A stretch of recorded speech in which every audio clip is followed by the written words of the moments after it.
It all begins one evening when the leader of the heroes' party, Oliver, asks Orhun to leave the party, claiming that he's a weakling who's only holding the team back. Orhun feels betrayed since they're best friends who formed the party together years ago. He reminds them that the only reason they cleared the dungeon's deadliest floors is that he created his own original magic to make up for his lack of talent in support magic. However, Oliver informs him they've already found a replacement support magician for him, and shock hits Orhun like a blade through the spine. While the other salty mouth-breathers in the party yap about how they don't need him anymore, since life can't get any worse for him, he thanks them for everything and walks away. After this traumatic experience, Orhun creates his own style of fighting, which combines his support magic with swordsmanship, and decides to become an adventurer who can do anything someday. Several days later, Orhun is in a dungeon flexing his sword skills by destroying demonic rats, and he realizes that he can still make it as a swordsman since he hasn't lost form as much as he thought. However, an adventurer party rushes into the room and starts arguing over the fact that they left a new member behind during the monster attack they just escaped. Orhun doesn't want to get involved with these morons, but he knows the pain of being abandoned by his party, so he asks them where they left the girl. Meanwhile, the girl, Sophia, is in tears, desperately protecting herself from the horrifying orcs using a barrier spell, and she cries desperately for someone to come save her, but the monsters break through her barrier easily.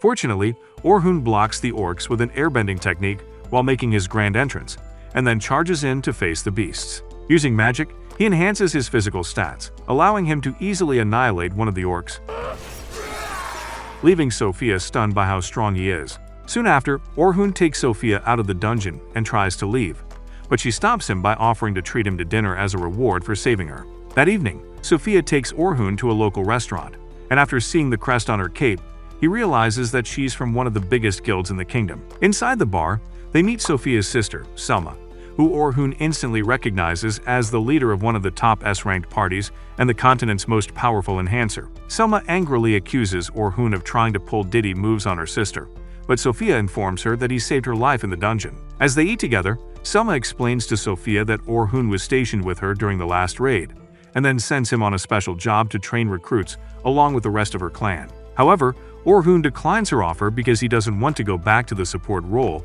but when Sophia says she's coming for the mission, he changes his mind and informs Selma that he's now converted to a swordsman. The next morning, Orhun arrives at the headquarters of Selma's clan, the Silver Rabbits, where the head of the group introduces himself as Vince and reveals that he's already heard about Orhun getting kicked out of the heroes' party. When the meeting begins, Selma explains that they'll be going from floor 1 to floor 51 of the Great Dungeon in 3 days. Specifically, they'll end day 1 in floor 21, day 2 on floor 36, and finish the mission on day 3. Back when Selma informed Vince that Orhun got bounced from the heroes' party, Vince claimed that it'd be a huge loss for them because they wouldn't nearly be as strong without him. Selma admitted that he's right, especially since Orhun's casting speed is 4 times faster than hers, even though his support magic effects are less powerful than normal. She then pointed out that even though people see her as the Gojo Sator of their world, the truly powerful people like Orhun don't stand out. Back in the present, they inform that there are 10 parties of rookies going for the expedition and 5 escorts,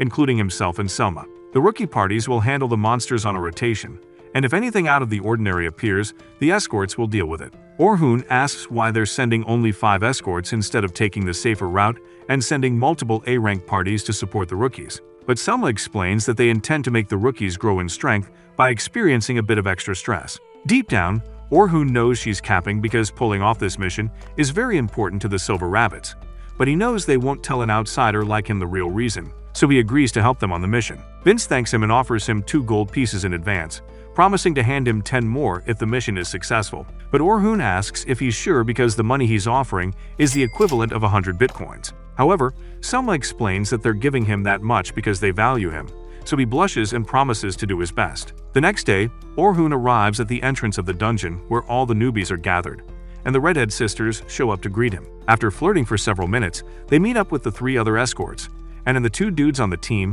Aanthoth and Bernard, introduce themselves as defenders, while the lady introduces herself as Kathy, the healer. Deep down, Selma wonders if he can function as an attacker since he's now a swordsman, but she tells him to join her in greeting the rookies. As the rookies gather in front of them, Selma introduces Orhun as a member of the heroes' party, who's already reached level 94 of the dungeon, and this makes everyone pumped up to enter the dungeon. After the speech, Selma assigns him to escort Group 10, which is a team of their most promising rookies, and when he meets them, he sees that they're a three-man party, which makes him worried. However, an arrogant brat introduces himself as the leader of Team 10, Logan, and claims that he's an enchanter who will someday surpass Selma. A long-haired cutie in the group introduces herself as a defender named Caroline, who doesn't wear any armor because she's a type who dodges attacks instead of blocking them, and the final member, Sophia, introduces herself as a caster. As they walk through the dungeon, Caroline asks why a member of the hero's party is escorting them despite being a rival group, so he informs her that he's left the group. Suddenly, two wolves try to jump them from behind, but the nonchalant hero destroys them with earth magic. Eventually, they reach floor 20, and Orhun notices that all three of the rookies are strong, but they all have their own problems, which limit the overall ability of their party. Soon after, all the rookie parties finish their mission for the day, and Orhun explains to Selma that the trio aren't working together at all, especially Caroline. Later, he finds out that his banishment from the hero's party has been made public, and this hurts him deeply. As he strolls through town, his friend, Luna, the only person in the hero party who treated him nicely, approaches him and begs him to rejoin the hero's party. However, he says he doesn't want to go back, but she reminds him of their promise to conquer the dungeon together, so he tells her that it's no longer possible since Oliver kicked him out and walks away.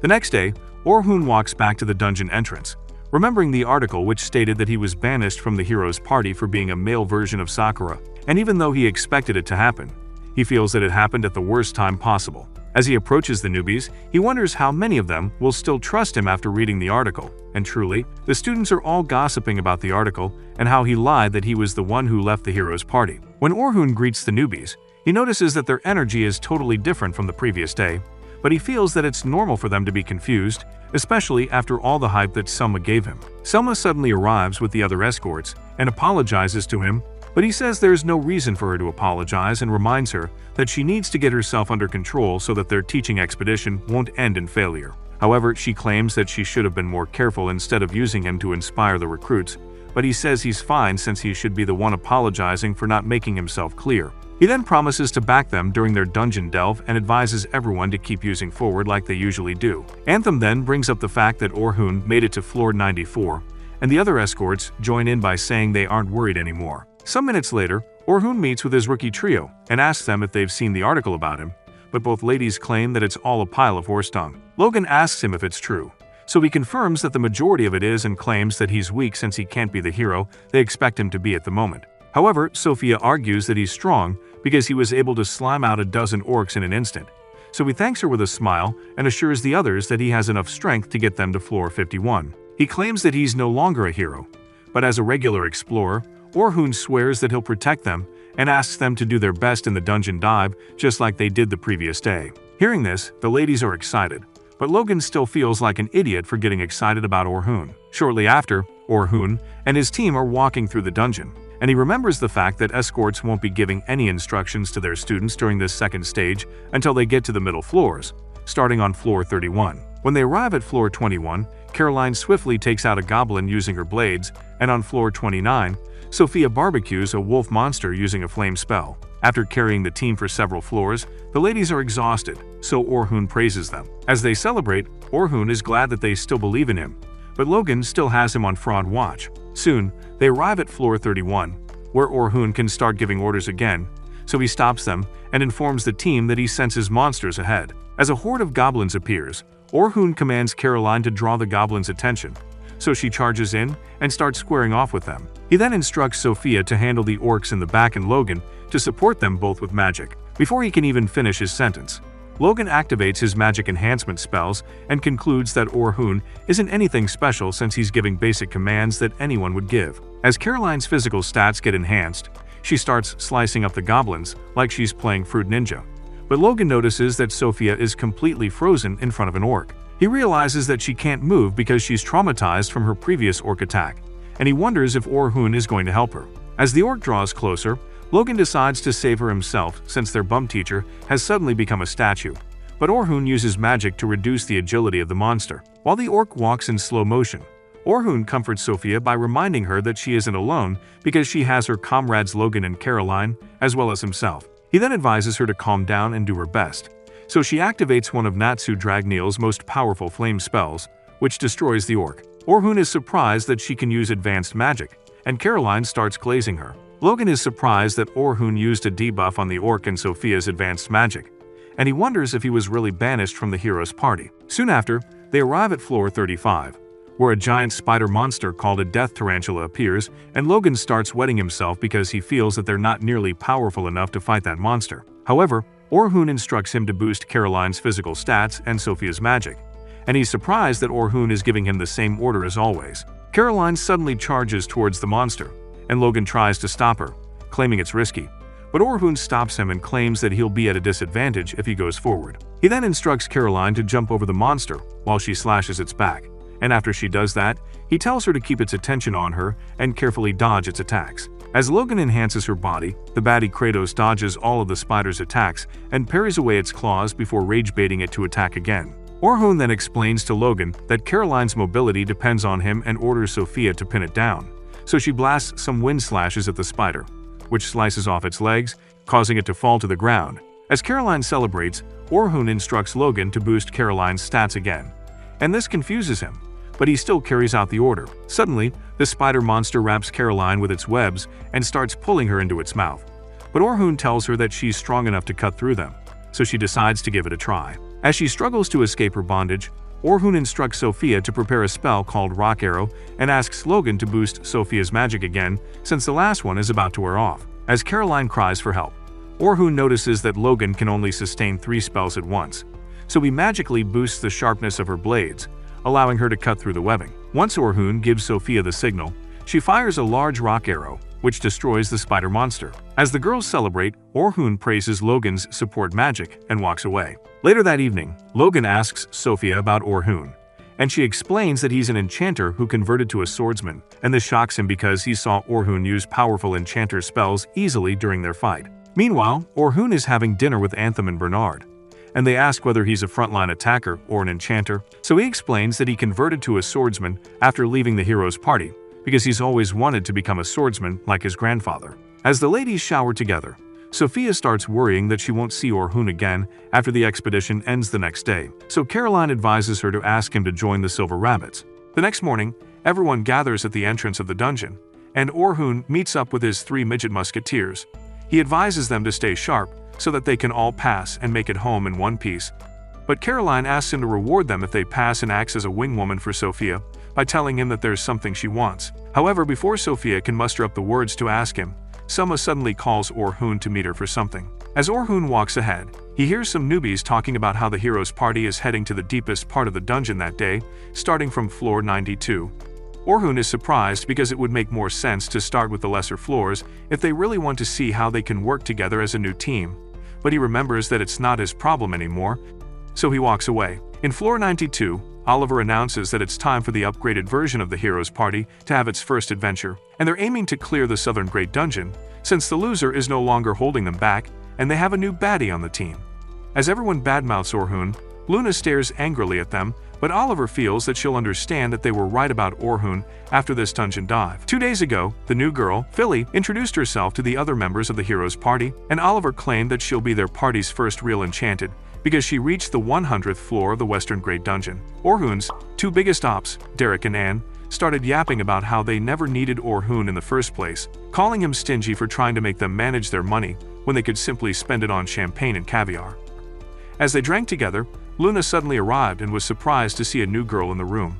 She then asked them why Orhun was going into the Great Dungeon with the Night Sky Silver Rabbits, and all the haters were surprised that their trash boy is now hanging with their rivals. Their reactions confused Luna, so she asked what had happened while she was gone, and Anne straight up lied that Orhun had left the party 3 days ago. Luna felt heartbroken because she thought that Orhun had finally ditched them, but Derek informed her that it's the other war around because they're the ones who kicked him out for being weak. However, Luna claimed that Orhun was the core of the party, who helped them get as far as they've come, and they can't go further without him. Anne told her that it's too late for her to do anything, and she accepted it, so Oliver announced that they'd head to floor 92 in 2 days to test how they can work together. However, Luna opposed the idea, claiming that she doesn't want to end up dead, and the other noodle brains couldn't grasp what she was saying, so she explained that it would be better for them to learn to work together on a lesser floor. Derek and Anne claimed that there was no need for that since they had already previously conquered floor 93, and she reminded them that the Black Dragon, which they barely defeated, was down there, but they claimed that it would be easy without Mr. Jack of all trades holding them back. She then bluntly stated that the Black Dragon is more powerful than them, but Oliver explained that they won't fight the Black Dragon since their goal is to work together, and the others supported him. Back in the present, an elephant monster appears and fires a blast at the hero's party.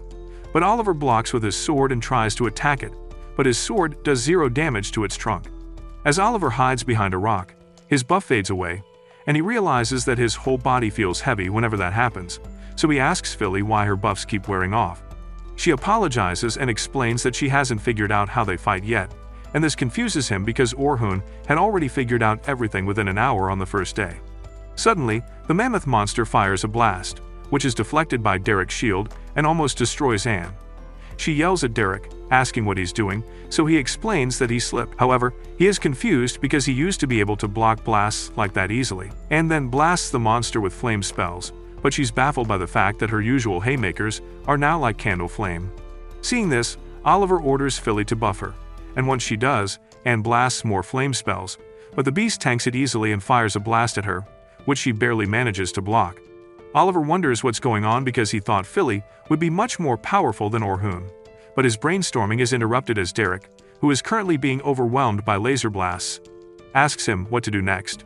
He then commands Anne to go to the monster's side, and she tries to do it, but the mammoth spots her and fires some blasts, which scare her off, so Oliver tells Philly to watch the monster's next attack and warn them.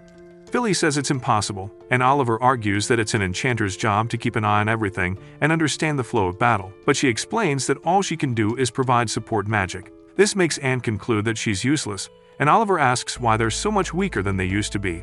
Luna tries to explain, but suddenly, the Black Dragon appears, and Oliver is completely stunned because it isn't supposed to leave the boss area. The dragon destroys the mammoth during its landing, and Luna suggests that they run away, but the stubborn morons, Anne and Derek, argue that they'll take it down. Luna tries to talk some sense into them, but their glorious leader, Oliver, orders them to charge ahead. The dragon immediately packs up Derek with a flame blast, and Anne tries to destroy it with a flame spell, but it blocks easily and blasts her to the ground.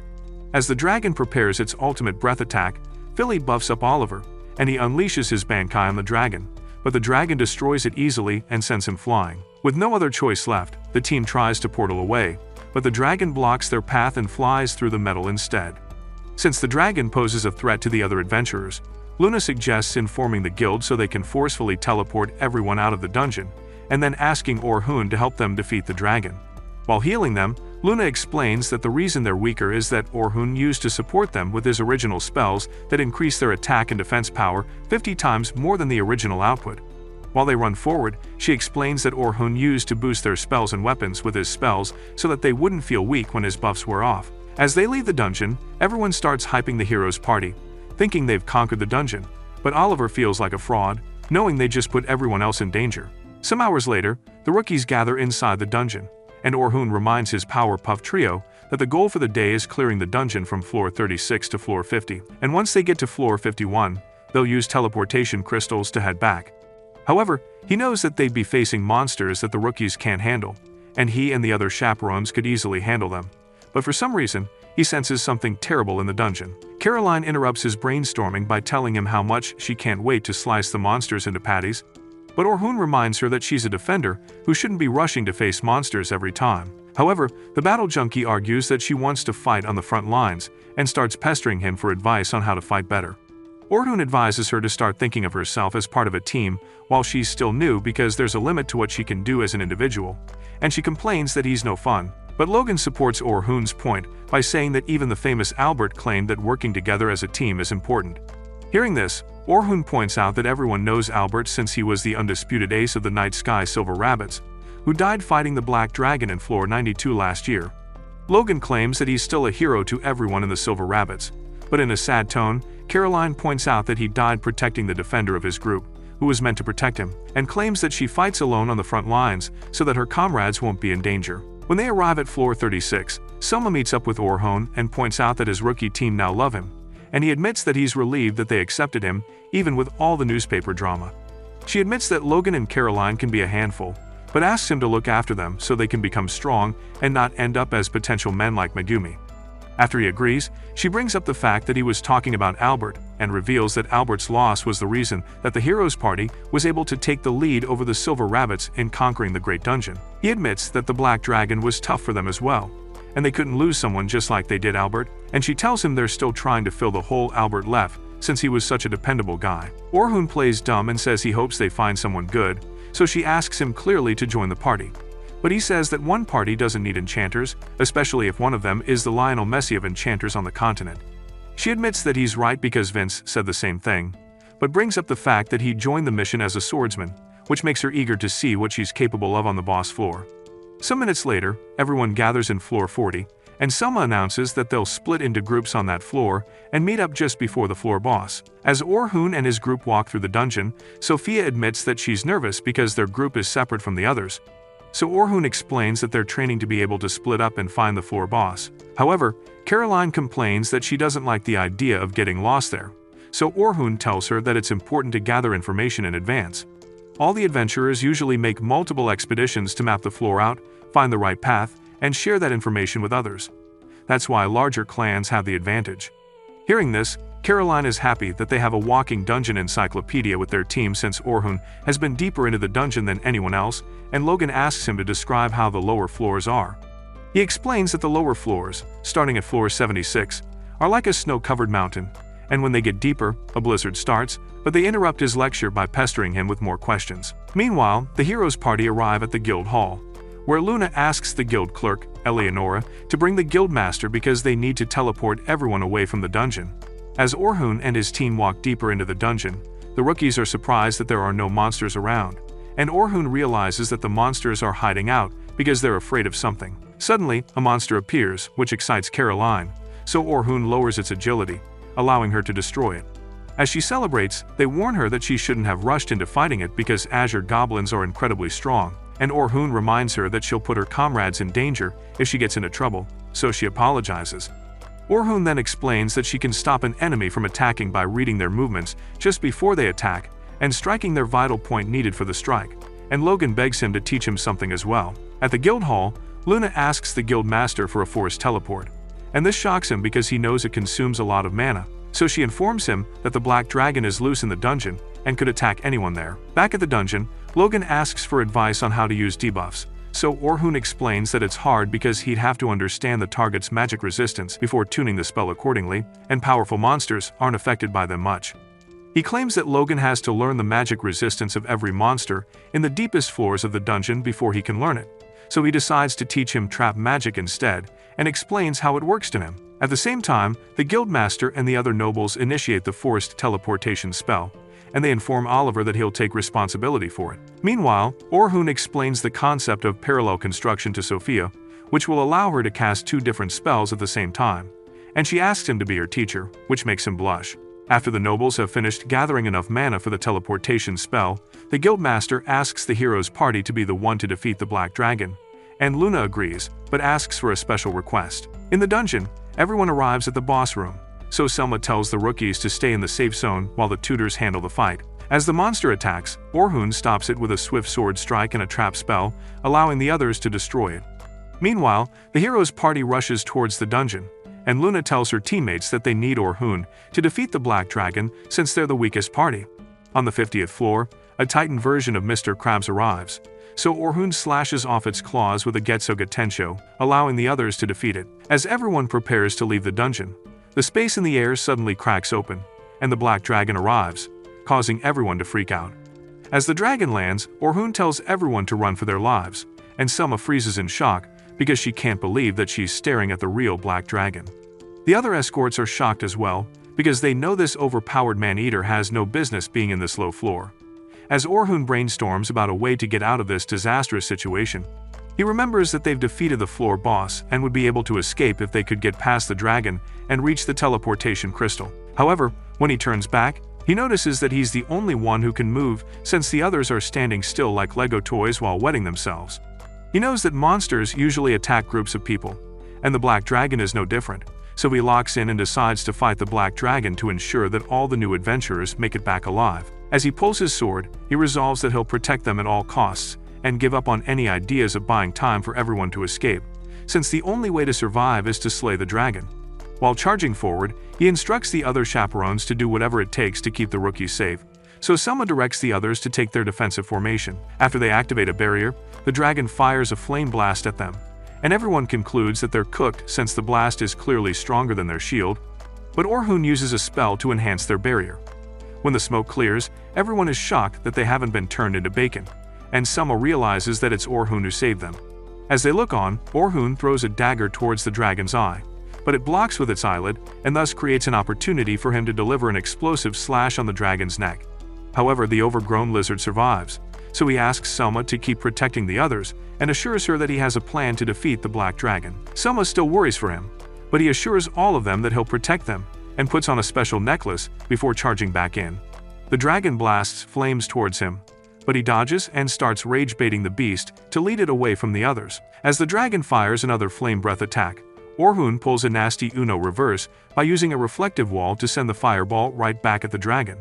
Seeing this, everyone is shocked since they've never seen or heard of any spell of that nature, but Orhun knows that the reflective wall is one of his original spells, which reflects anything it touches back to the attacker.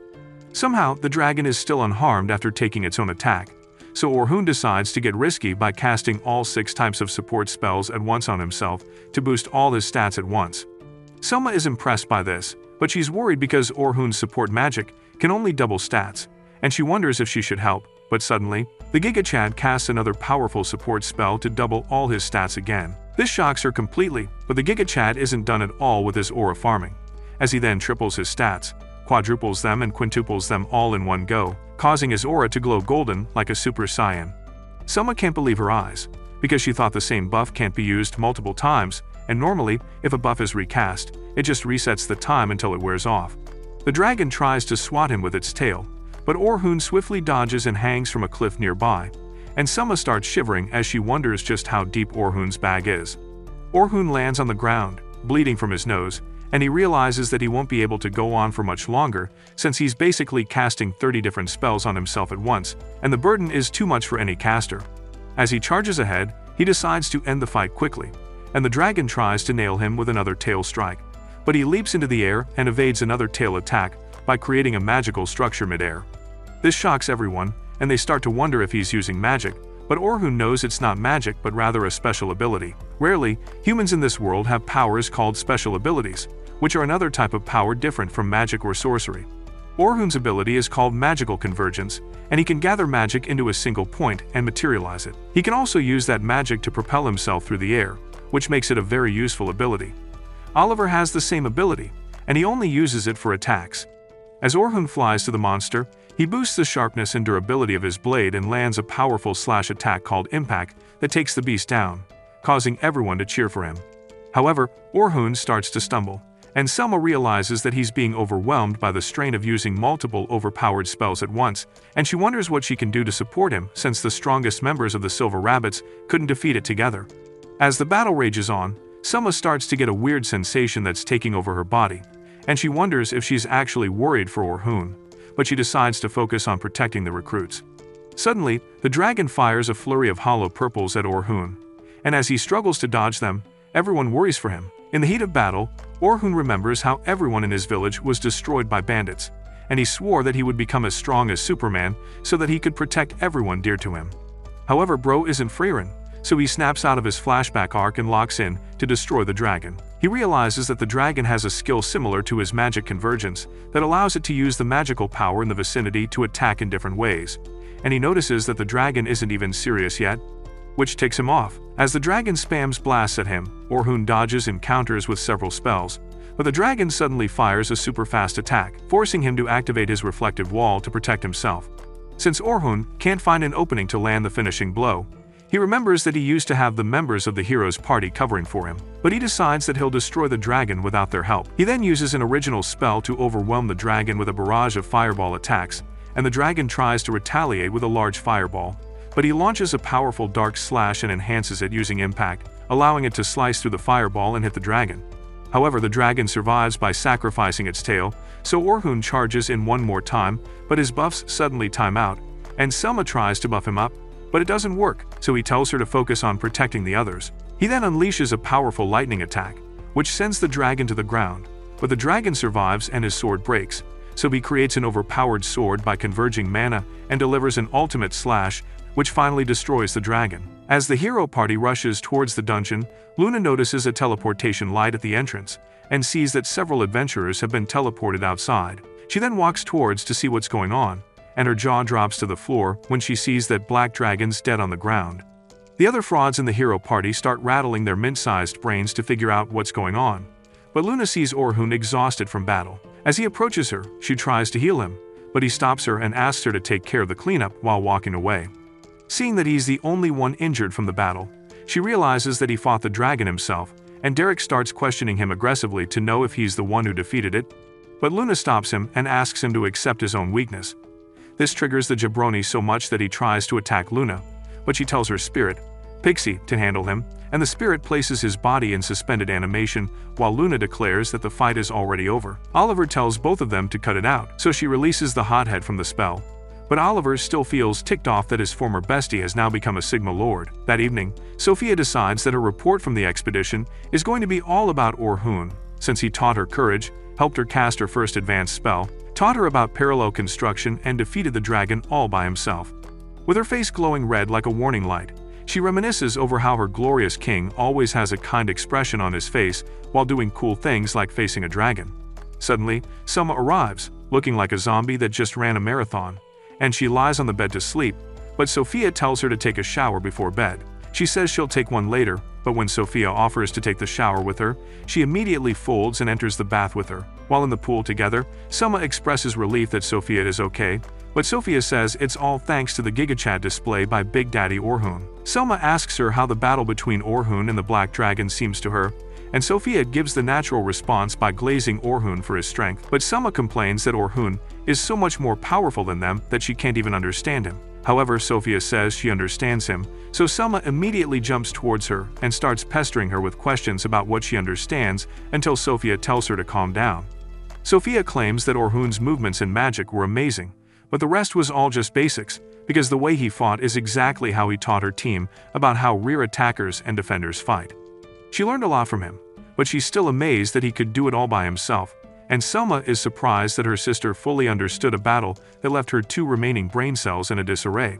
Selma tells Sophia that she's amazing, but Sophia hugs her while telling her that she's more amazing, and she respects her more than anyone because she always walks on her 2 feet. She claims that she wants to be someone that people can rely on, just like Selma, but advises her not to push herself too hard. The next day, Orhun wakes up feeling intense pain in his arm, so he uses a pain release buff to make himself feel better and thanks the heavens that there are no bad after effects after all the magic he used. As he looks out the window, he sees Selma approaching the inn he's staying at, so he meets her downstairs.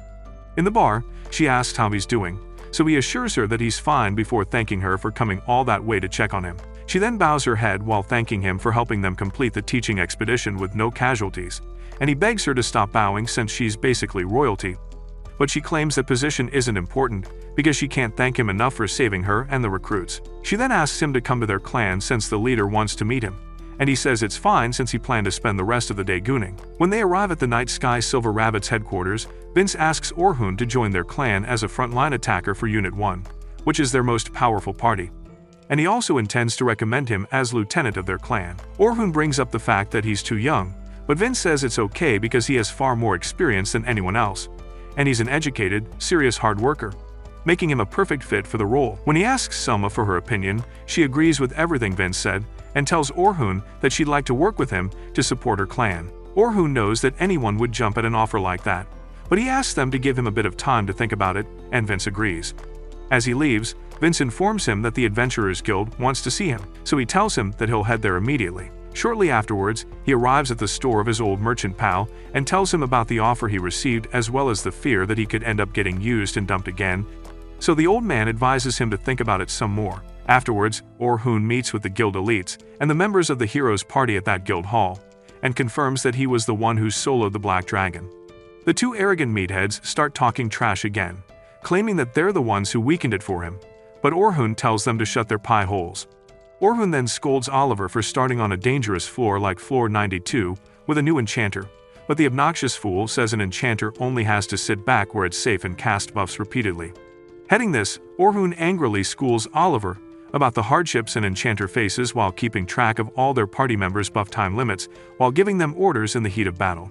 Meanwhile, Selma is seated on a bench, thinking about how Orhun is far beyond her, But the Team 10 trio comes by and tells her that they want him to join them so he can teach them how to grow stronger. As Orhun walks out of the guild hall, the trio approach him, but he runs away from them and uses his convergence move to jump to a rooftop. Later that evening, Sophia meets Orhun on a hill, and they admire the stars together while Sophia explains that the silver rabbits aim to be a guide to adventurers.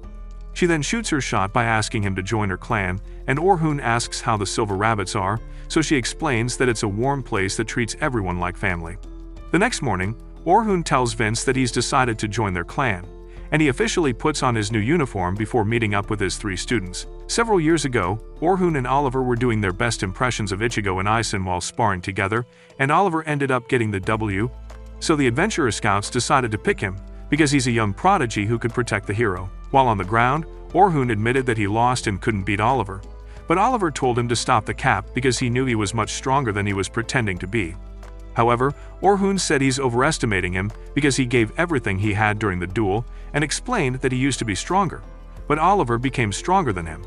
Oliver refused to believe it, but Orhun claimed that there's no way he could defeat a genius like him.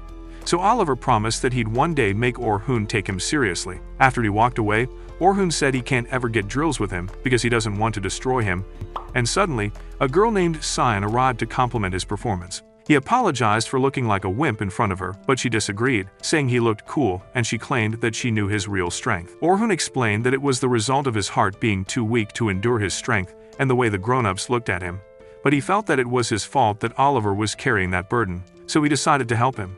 Hearing this, Cyan decided that she wouldn't let him be alone, and with tears standing in her eyes, she claimed she'd be strong enough to stand by Orhun's side so they could reach their goals together. She then promised that she'd always be with him, and even if he went someplace far away, she'd catch up to him, so that he wouldn't have to bear all the burden by himself. While walking away, she promised that she'd catch up to him, so that they could walk together, but asked him to be her guide in the meantime. Back in the present, the guild master meets up with a noble called the Grand Master, and informs him that an adventurer under his jurisdiction soloed the Black Dragon alone. Grand Master is pleased to hear this, and feels that the conquest of the southern dungeon should resume, but he claims that the Gigachad must have a death wish for challenging the Black Dragon alone, so the Guild Master explains that it was an emergency. When the Grand Master asks if it's Oliver that defeated it, the Guild Master says it's not him, so the Grand Master guesses that it's Orhun. The Guild Master, Peter, is surprised that he knows of Orhun, but Grand Master Luke is confused because he knows Orhun wouldn't have chosen to defeat a floor boss if he had that kind of power. Luke asks if he's been acting strange lately, but Peter says he's normal. So Luke guesses that he's returned to his original state and gained enough power to defeat the Black Dragon some other way.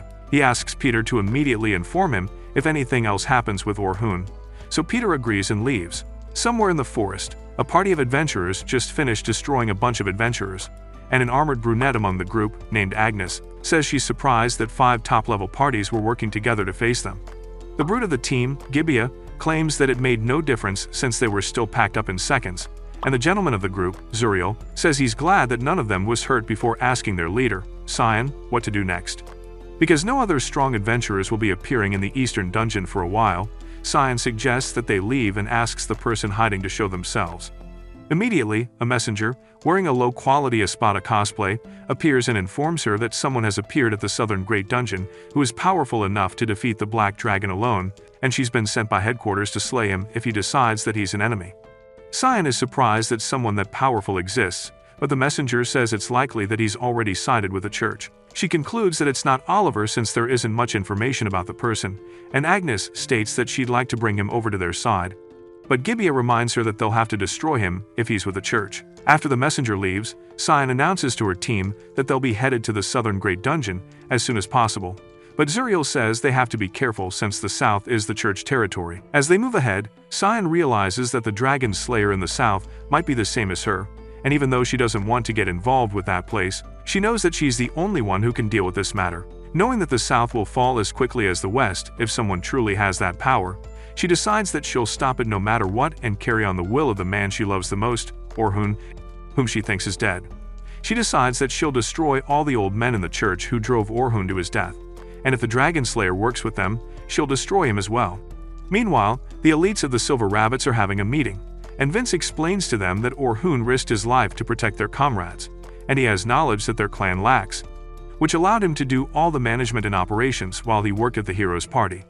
He then proposes making him lieutenant of the Silver Rabbits and asks to take a vote, but one of the elites stops him and asks Orhun if he's ready to take on the heavy responsibility of being in such a super important role. Hearing this, Orhun remembers the vow he made to Sion and claims that he's not willing to give his life for the clan, which makes everyone start doubting him. However, when they ask for his intentions, he swears that he'll do everything possible to protect the people dear to him, no matter what happens, even at the cost of his life. So they finally elect him as the new lieutenant. After the meeting, Selma introduces Orhun to a girl named Estella from the management division of the clan, who asks for his help in managing a new party. Afterwards, they meet up with Unit 1, and the mage of the team introduces herself as Rain. The blonde healer introduces herself as Lucia, and the defender introduces himself as Wilkes before Selma introduces herself as the team leader. When Wilkes asks how he defeated the Black Dragon, he explains that it was thanks to 2 original spells he created. The first one is Impact, which raises the effects of magic or equipment up to 100 times, and the second is a spell that can be cast multiple times to boost support magic, which he used 32 times on himself. After his explanation, he informs them that he needs a new weapon since his sword was destroyed. So they take him to the Silver Rabbit's craftsman named Aran, and Orhun hands him some dungeon materials, including a scale from the Black Dragon, to make a sword for him. A few days later, the members of Unit 1 assemble for a meeting, and Orhun is happy that he finally gets to go dungeon delving with friends again, so he decides to do his best not to betray everyone's expectations of him. Selma announces that the Adventure Management Division has asked them to collect noxious sheep pelts, so they'd be practicing their teamwork on floor 86. Hearing this, Orhun decides to make sure that they all get to floor 94 so that they'd be equal with the hero's party. Shortly after, they arrive at the 86th floor of the dungeon, and Lucia says she feels like camping there since it looks just like Disneyland, and Wilkes points out that every floor above them is just caves, and the lower floors are the different scenery they can enjoy. However, Selma tells them not to let their guard down and informs them that there are lots of powerful earth dragons around before reminding them that their major goal is to see how they can work with Orhun. She informs Wilkes that his job is to keep the monster's attention, while Rain will attack from the rear with magic. Lucia is also ordered to join the attack, but Selma asks her to make sure she has healing magic ready to go. Selma then announces that she'll keep everyone buffed and give the orders while Orhun stays at the front as an attacker. Lucia claims that Orhun would be able to defeat the monsters on his own, and Selma offers to let him fight on his own if it would be easier for him, but Orhun says he prefers her giving him orders since he's now a member of their party. Lucia then reminds her that Orhun can't teach them stuff if he's out there, solo leveling like a discount Jinwoo, so Selma accepts that she was being short-sighted. Suddenly, a blast comes flying towards them, so Orhun protects everyone with a magic shield and informs them that the attack came from an earth dragon. However, he notices that the dragon is nowhere to be found, so Lucia offers to help using magic tracking. Orhun has no idea what magic tracking is, so Selma explains that it's Lucia's special ability, which allows her to follow traces of magic to locate her target. While using this low-tier observation hockey, Lucia finally spots the dragon, so she uses a spell called Flash to draw it out of its hiding spot. With the dragon now exposed, Wilkes charges forward to face it, and Selma tells Yuja that he should see their strength for himself. She then tells Rain to prepare for an attack and boosts her magic. As Wilkes and the dragon charge towards each other, the dragon blasts him with a fireball, but he easily parries it away and knocks away all its other flame attacks. Rain decides to go all out in celebration of Orhun's arrival, so she activates a bootleg version of Megumin's explosion spell, causing the dragon to blow up. When they ask Orhun what he thinks, he admits that they work very well together, and he's low-key surprised that Wilkes was able to cancel the dragon's attacks instead of just evading them. He's also amazed that Rain can cast a special rank skill like Explode at high speed, since it would have taken most casters twice the amount of time that she did, and he's also impressed by Lucia's magic tracking ability, since finding monsters is the hardest part of any dungeon dive. To top it all off, his milk mammy, Selma, is impressing him with her leadership skills by bringing them all together, and this makes him conclude that they're a more complete team than the X-Men. Selma notices that Orhun is spacing out, so she asks what's on his mind, and when he tells her he's impressed by her team, she starts blushing. Suddenly, 2 more dragons show up, and Selma decides that it's the perfect opportunity to practice their teamwork. Orhun charges in with Wilkes but suddenly stops and fires a rock arrow at a hidden monster. The monster's camouflage wears off, revealing its body as a monstrous turtle, and everyone praises Orhun for being sharp enough to spot it. However, Orhun realizes that they're trapped between the turtle and the earth dragons, so Selma orders Rain and Lucia to handle the turtle while Orhun and Wilkes take on the dragons. Once again, Orhun is impressed by how quick and effective her decisions were, and he realizes that he's someone she can trust in the heat of battle. As the dragons attack, Wilkes deflects their attacks, and Selma telepathically orders Orhun to go around to the side. This confuses Orhun, so she explains that her special ability is telepathy, and he praises her, claiming her ability is extremely useful, and this makes her face light up once again. She then telepathically instructs him to attack the dragon's weak spot and buff himself how he wants during the process, before ordering Wilkes to keep them distracted. After arriving at the side of the dragons, Orhun boosts the stats of himself and his sword and uses a powerful impact slash to destroy the beasts. Meanwhile, the girls use a combo of powerful magic spells to annihilate the deformed ninja turtle, so they all celebrate together. On the way back, Orhun feels happy that he's finally part of a proper party instead of a group of bitter frauds. When Selma asks if they're ready for floor 92, Orhun claims that they are, and even says they're strong enough to defeat the Black Dragon without him. However, Selma points out that the Black Dragon is still mad overpowered, and she doesn't want to lose anyone, so she begs him to fight with them, and he agrees because he swore to protect his comrades. That evening, Unit 1 throws a party to celebrate their new member Orhun, and Bro's Riz force is so overwhelming that Selma and Rain get drunk and start begging to eat his popsicle, until he puts them to sleep with a buff. Afterwards, Orhun piggybacks an unconscious Selma to her room, and Sophia accuses him of using Johnny Sin's cracking techniques on her sister, but he explains that she passed out after getting drunk. After Orhun leaves, Sophia scolds her sister for getting drunk and making moves on her crush, but Selma's sissy complex spirit takes over again, and she starts glazing Sophia. Later, Selma is in the shower, wondering how she feels about Orhun while thinking about their experiences together, and she realizes that she can't focus on anything else other than him. Several days later, Orhun is looking into the information on Sophia, Logan and Caroline, and he realizes that they all have heavy pasts. The next morning, Orhun and Selma meet up with Estella in her office, and notice that her desk is messier than a JoJo fan's brain, but she claims that it's even cleaner than normal. The other lady in the room introduces herself as Carla from the Adventure Management Division, and Selma informs Orhun that Carla is the caretaker of new members. Carla brings up the fact that Orhun is helping Team 10 and asks if he's read their files.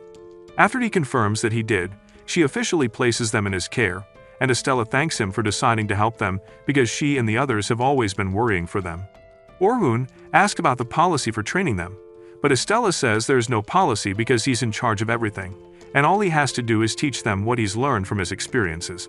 Selma admits that it's okay for him to come up with a plan, but asks Estella to give him a goal, so Estella asks him to train them to be able to handle the middle floors on their own after 6 months. Hearing this, Orhun admits that it's a high bar, but she says they have high expectations of him, since the 3 students grew a lot during the teaching expedition. Afterwards, Orhun and Sophia are walking through the hallway, and she asks him if he knows the truth about herself and Sophia, since he's read her files. Orhun admits that he does and says he was surprised when he found out. Selma explains that Sophia's mother was a maid in her household, who died right after giving birth to her, and after that, Selma's family took her in.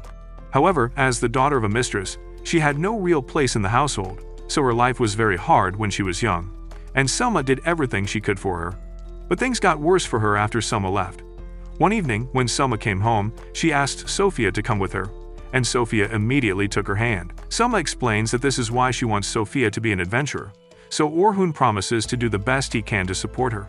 He soon meets up with the trio in a room, and explains that he'll be taking them as students as part of his work at the clan, and they are all happy to have him teach them again. Sophia starts glazing him and brings up the fact that he defeated the Black Dragon, and Orhun thanks her, but informs them that they'll have to fight the dragon themselves someday while attempting to clear the dungeon. The 3 of them are shocked by his words, so he explains that he believes that they could clear the dungeon someday since they all have the potential to become powerful adventurers with hard work.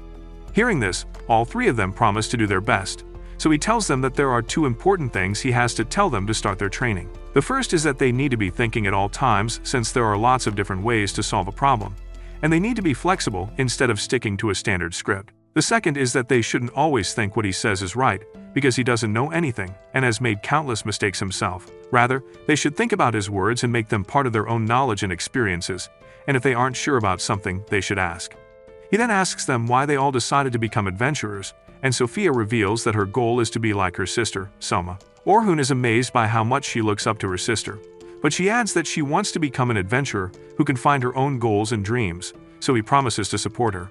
When he asks Logan, the blonde midget says he wants to become an adventurer who can make as much money as his namesake. Logan Paul, because the village he grew up in took care of him despite barely having any resources to provide for themselves, and he wants to pay them back. Orhun says it's a wonderful reason, and Logan explains that he used to see himself as a mini version of Gojo Satoru, but after seeing the Black Dragon, he realized he's weak and needs power for his goal, so he begs Orhun to help him. Hearing this, Orhun agrees to teach him everything he knows, and when he throws the question at Caroline, she says the only season is so she can destroy monsters and make everyone smile, but everyone notices that she has a bit of darkness in her. Orhun promises to help them all with their goal, and when they ask about his goal, he tells them that he became an adventurer to become strong enough to protect everything dear to him. He then gives all three of them short nicknames, which they all love, and they decide to call him Master Splinter. Later, they arrive at the dungeon, and as Caroline fights some wolves, Orhun worries for her because her fighting style isn't fitting of a defender at all. When a wolf tries to jump at her, he stops it and advises her to keep an eye on her surroundings so she wouldn't die. But she reveals that she has regeneration powers that stop her from dying no matter how hurt she gets. Orhun remembers that Caroline was captured and held as a slave for years by the Cyclamen Church as part of their goal to revive the most powerful and terrifying monster, called the Evil God. They're one of the largest criminal organizations in the world, as they attack villages and towns and conduct human experiments. 2 years ago, one of their bases was destroyed, and Albert rescued Caroline, but she was mentally messed up because the church had done horrible experiments on her while studying her regeneration ability, and afterwards, she became an adventurer by her own choice. Back in the present, Orhun shows Caroline that everyone isn't smiling and advises her not to cut herself anymore because it upsets her dear comrades. She immediately starts crying while begging everyone to smile again, thinking that they'll hit her like her old oppressors, but Orhun hugs her while assuring her that he'll protect her. A while later, Orhun trains all three of his students outside the dungeon, and during the training, Sophia awakens a special ability, so Orhun promises to help her figure out what it is. The next morning, they all perform well in training and even defeat the 20th floor boss, so Orhun announces that they've passed the first stage of their training. Afterwards, Orhun heads over to the blacksmith and gets his new blade made from the Black Dragon's scale. As Orhun checks out his new sword, he tells Alan that he's impressed by it and swears to himself that he'll use that sword to protect his comrades at all costs. Later that day, Orhun flexes his sword by destroying a large skeleton monster, and the rest of Unit 1 expresses their happiness that they've just cleared level 921. When Selma asks how his new sword is, he says it feels like it was made just for him, and he finally understands why Alan is the Night Sky Silver Rabbit's best blacksmith. Wilkes says it's because the materials he used are elite, since he made it with Black Dragon scales, and Rain also reveals that he used the blood of the hiding turtle they beat in making the sword as well. However, this confuses her because she feels it'll make the sword less sturdy, but Orhun says it's fine because he can enhance its sturdiness. When they ask what he wants to name his new Zanpakuto, he gives it the name Schwarjays, which means Black Rabbit, but Wilkes asks why he didn't name it Black Dragon, a cooler name which describes the sword better. Orhun explains that he's using it to celebrate joining the Black Rabbits, and he claims that Black Dragon isn't a fitting name since it's only a step in achieving their main goal of conquering the dungeon. Since Orhun now has his sword, Selma announces that the team is finally ready to raid the 92nd floor, and she swears that they'll defeat the Black Dragon this time. After the mission, they head outside the dungeon, where Selma meets with Orhun and asks him to meet her the next day to discuss their plans to raid the dungeon. But Orhun informs her that he already plans on taking the recruits into the dungeon the next day. This surprises her, and she asks why he doesn't get some rest instead, but he says he's only chaperoning and not fighting. He then explains that all three of them are getting better, and he feels that they can even clear the 29th floor, which they're going to the next day, without him. Selma is surprised that the trio have already gone that far, and Orhun tells her that they'll become fully fledged adventurers after conquering floor 30. Later that evening, Orhun meets up with his old merchant friend, who informs him that a group of adventurer slayers named Aanthoth have started appearing in the southern Great Dungeon. And Orhun is shocked because he knows Aanthoth is one of the two great criminal organizations that destroy adventurers for trying to clear the greasy dungeon. Orhun feels it's just a rumor since the Guild Gazing released an official statement about it, but the old-timer reveals that they've already unalived some high-ranking adventurers. And that's when Orhun realizes that the guild is keeping it quiet to avoid panic. He then changes the subject by asking the old man to make him something. That night, Wilkes gets his weapon back from Alan, who just finished reforming maintenance on it, and tells him about his plans to skewer the Black Dragon. Alan is happy that he's moved on from being the wimp he used to be and has actually become strong. So Wilkes explains that he has to do it because he shamed himself the last time and caused Albert's death.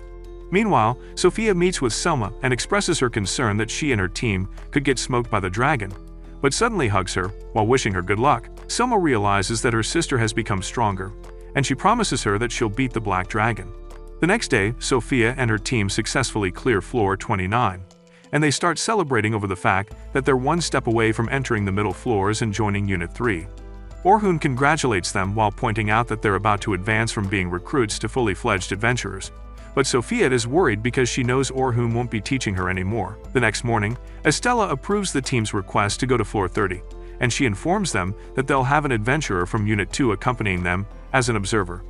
This confuses them, so she explains that the observer is there to see if they can clear the dungeon on their own, and it's a way of reducing the number of casualties in the Great Dungeon. She then puts them on the schedule in 2 days, but they start freaking out as they realize that it's the same day that Unit 1 is scheduled to go to floor 92. Since the observer has their own schedule, Estella suggests postponing the floor 30 raid, but this upsets the trio, so Orhun says he'll tell Selma to put off their trip to floor 92. However, Sophia immediately objects to the idea and says they can't put it off because her sis and the others have been waiting for that day for so long, and Logan asks him to let the 3 of them go alone this time. Orhun is worried about them, but they all promise him that they're ready and ask him to trust them, so he permits them to raid the floor by themselves but asks them to show him their plan first. After going through their plan, he assures them that they'll be fine and hands them some necklaces as good luck charms. 2 days later, both teams enter the dungeon. When the trio arrive at floor 30, they're attacked by some goblins, but they work together using their improved skills to defeat them. Meanwhile, Unit 1 enters the 92nd floor, where they're immediately attacked by the Black Dragon, and they all jump into battle against it. At the same time, the trio run into Cyan's group, so they approach them, thinking they're fellow adventurers, but the evil gang start questioning them about the Dragon Slayer. Zuriel then uses mind reading to find out that the Dragon Slayer is their teacher, and he decides to use them to lure him out. After the same time, Wilkes weakens the Black Dragon's tail, allowing Orhun to slice it off, while the girls prepare a megaspell to attack it. On the other floor, the observer tries to defend the trio, but the evil gang immediately cuts him down and blocks their escape path before launching Caroline into a wall. Meanwhile, Orhun's necklace starts glowing, so he informs Selma that Sophia's team is in danger. However, things go from bad to worse as the dragon regenerates completely, making all their efforts so far useless. As Gibeah approaches the recruits, Sophie starts trembling in fear, but Logan reminds her that Caroline will be fine since she can regenerate. He then points out that their teacher wouldn't give up no matter how bad things looked, and he pointed out that an adventurer's priority should be making it back alive, so she swears to make it back in one piece. Logan then uses support magic to boost both their stats, and Sophia blasts the enemy with a thunder arrow, but Gibeah pulls an Asta by cutting through her magic. As Sophie tries to run away, Gibeah chases her, but Logan activates a trap spell, which binds him in place using rocks. However, when Logan jumps in for the finishing attack, Gibeah stops his weapon easily and slams him to the ground. As Gibeah tries to destroy Logan, the blondie reminds them that they're supposed to be bait, but Zuriel says only one of them is enough. Hearing this, Gibeah tries to strike Logan down, and Sophia desperately stretches out her arm while begging him to stop. Suddenly, Gibeah realizes that he can't move again, and when he takes a closer look at Sophia, he sees that she's using a mysterious force to hold him in place.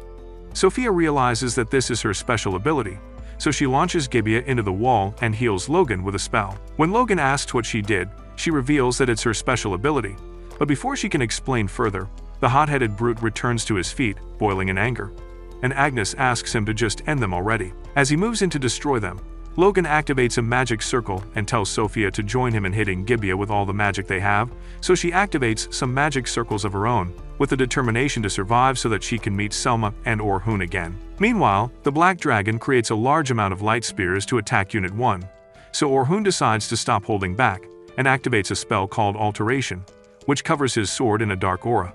As he charges in for the attack, the dragon fires a flurry of blasts at him, but he dodges every one of them before striking it with a new, powerful move called Divine Slash, which sends the dragon to the ground. However, the dragon regenerates instantly, so Temu Ichigo concludes that the only way to defeat it is to destroy it in one attack before it can regenerate. As the dragon launches its tail at them, Selma activates a fully powered magic barrier, which blocks the strike, but the dragon continues spamming tail attacks until the barrier eventually breaks, sending her flying into a wall. While the dragon is focused on her, Orhun, who is standing on a cliff behind it, transforms his magic sword into a spear and pierces the dragon's head with a powerful attack, causing it to shatter and explode. Back at floor 30, Logan tries to attack with a blade, but Gibeah strikes him to the ground like a baseball, and shifts his attention to Sophia, whom he intends to unalive before she can become a problem for them. Sophia gets so scared that she falls to the ground, and the other evil scumbags tell Gibeah to be quick with ending her, so he prepares to split her in half. While trembling in fear, Sophia begs for Orhun to come save her, and suddenly, a powerful magic attack sends the wannabe Hulk flying into the wall. When Sophia looks back, she sees that her daddy has arrived to save the day, so she starts crying, and he hugs her while complimenting her for hanging on so long. He then teleports the others to him and heals them completely before promising to destroy the villains in record time. Cyan asks if he's angry at them, and he confirms that he is, but deep down, he's also angry at himself because he promised to protect them. When he asks why she hurt them, she says it's because they intended to use them as bait to lure out the Dragon Slayer, so he promises to end them in ways more brutal than Mortal Kombat fatalities. However, the villains confidently pull out their weapons, claiming that he stands no chance since they're master combatants and he's outnumbered 3-1, but Orhun grounds the Zuriel and Agnes using a weight buff, and Pikachus them into oblivion. He then charges in to slash Cyan, but she blocks his attacks easily and pushes him away using a blizzard spell, but he's stunned that she's able to use special rank magic at insane speed. She then tries to destroy him with a lightning spell, but Orhun blocks and rattles his brain to figure out what's going on. When he asks why she's destroying adventurers, she starts rambling some nonsense about buying time, so he calls her a discount Scarlet Witch, and this triggers her so much that she starts spamming explosion spells at him, but Orhun turns his sword into a shield to block them. He then grabs her using a dark tentacle, causing her hood to fall off, and that's when he recognizes her as the girl in his past. She also recognizes him as Orhun, so she tells him she doesn't want to fight anymore. After his magic fades, Selma and the others arrive, and Cyan says goodbye to Orhun before teleporting her squad away. Afterwards, everyone thanks Orhun for saving them and asks him how he knows Cyan, but he says he doesn't know. Later, Oliver is practicing his sword moves when Philly arrives and informs him that there's a tournament coming, so he makes it his new goal to defeat Orhun and prove he's the real hero. That brings us to the end of the video. Will Orhun defeat Cyan? Let us know in the comments below. And if you want more anime recaps like these, subscribe to the channel and watch this video on screen.